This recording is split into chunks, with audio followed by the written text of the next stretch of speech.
What is up? This is your LA in a minute, and I'm here in North Hills at the Anheuser-Busch Budweiser factory, which is a San Fernando Valley landmark.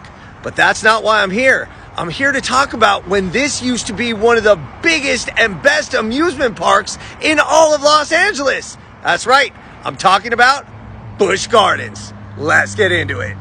So the Anheuser-Busch factory was built in 1954 as the third of 12 major breweries for Anheuser-Busch, and it was immediately one of the largest employers in the San Fernando Valley. The plant was 95 acres and contributed to a post-war economic and population boom in the valley, employing 800 people right off the bat.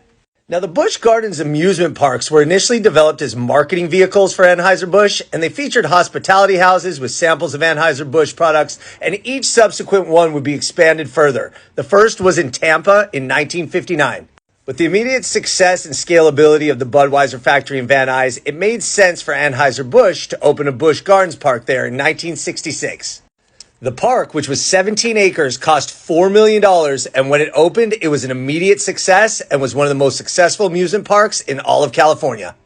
Over 500,000 people a year attended the park. It was replete with a bird show, boat rides, a monorail, free beer, 2 10-ounce glasses of beer for anybody of drinking age, and a mascot.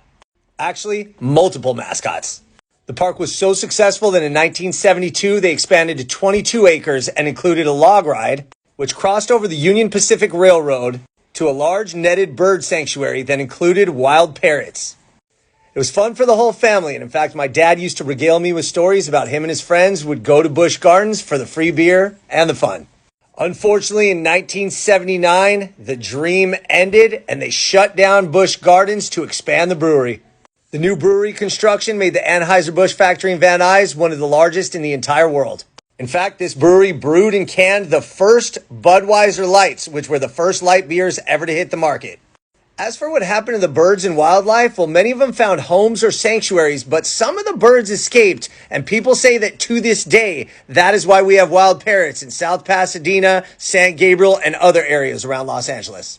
So today, the Anheuser-Busch factory is the largest employer in North Hills and one of the largest in San Fernando Valley with over 800 employees. But the legacy of Busch Gardens still lives on, not just with the wild parrots, but in the memories of Valley denizens from the 60s and 70s. All right, LA, it's been a minute.